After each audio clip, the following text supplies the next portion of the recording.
Trump signing an executive order tonight to protect national monuments, including Confederate statues. The president tweeting long prison terms for these lawless acts against our great country. But why is he focusing on protecting Confederate symbols while pushing back the release of Harriet Tubman on the $20 bill? It's worth noting that a $20 bill was the reason why police confronted George Floyd in the first place. Wouldn't now be a good time to give that bill a new look, as planned? It's a name the president often invokes when talking about American heroes. Harriet Tubman, Harriet Tubman, Harriet Tubman. But the president has stopped short of memorializing her heroism by replacing Andrew Jackson on the front of one of our most widely circulated currency notes, the $20 bill. I think it's pure political correctness. Andrew Jackson had a great history, and I think it's very rough when you take somebody off the bill. First, speaking of history, President Andrew Jackson was a slaveholder and signed legislation removing Native Americans from their land. Nevertheless, Trump has long admired Jackson, visiting his home in Nashville. I'm a fan. I'm a big fan. And moving his portrait to the Oval Office, where he even hosted a group of Navajo veterans right in front of that painting. You were here long before any of us were here. Second, no one sought to remove Andrew Jackson from the bill entirely. A redesigned bill simply moves him to the back of the bill and features Harriet Tubman on the front. This decision came during the Obama administration, a decision that was also voted on by Americans, initiating a timeline to unveil the bill's redesign in 2020, coinciding with the 100th anniversary of women winning the right to vote. 4 years later, the plans for release have been pushed back a decade. Treasury Secretary Steve Mnuchin telling reporters earlier this month this is something that is in the distant future, that the new bill wouldn't be released until 2030. So what accounts for the delay? Mnuchin claims it's security concerns. This is a non-political situation where the primary objective of changing the currency is to stop counterfeiting. But when pressed, Mnuchin couldn't explain why the imagery would still be delayed. So yes or no, will you meet what was originally the 2020 redesign deadline? We will meet the security feature redesign in 2020. The imagery feature will not be an issue that comes up until most likely 2026. Protesters have accelerated the discussion, making clear which images they believe fully represent America's heritage and which do not. In Richmond, Virginia, the former capital of the Confederacy, Robert E. Lee's statue was covered with the projected image of Harriet Tubman. But here at Lafayette Park, across from the White House, Andrew Jackson's remains protected. Protesters tried to topple it, but then these fences went up. The president now saying they're going to increase protection of these statues, saying we shouldn't erase our heritage. But whose heritage? And why shouldn't Harriet Tubman be included in it? She is our most outstanding female patriot.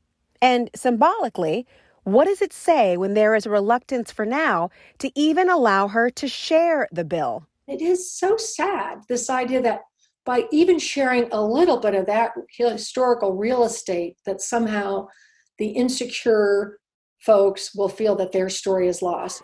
At a time when the nation is searching for its moral compass, the image of one woman guided by the North Star would speak volumes, and in a language all Americans understand. After all, money talks.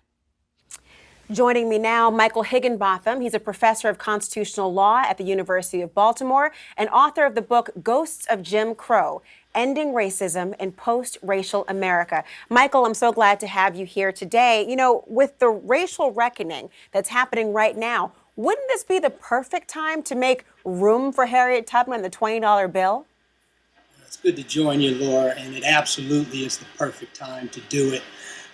I think Senator Schumer, who commented today that the Trump administration seems to want to honor Confederate generals who were traitors to the United States rather than a true freedom fighter like Harriet Tubman. You want to talk about an incredible life. I mean, Harriet Tubman, a black woman born into slavery, escapes from slavery and then goes back 19 separate times to rescue not only her family, but also others who were enslaved. She carried a gun in one hand and a Bible in the other. She said she had two rules. She was the most famous Amtrak employee ever, right? The conductor on the Underground Railroad. She said that if you get on her train, she had two rules. You get on her train, she's in charge. That meant whatever she says goes. And she also said, you're either going to get to freedom or to heaven, because there's no turning back with me. 1850, Congress passes the Fugitive Slave Act, making U.S. Marshals in charge of apprehending fugitive slaves. Harriet Tubman says, I no longer take my passengers just to Philadelphia. I take them all the way to Canada, because I can don't trust Uncle Sam with the safety of my people.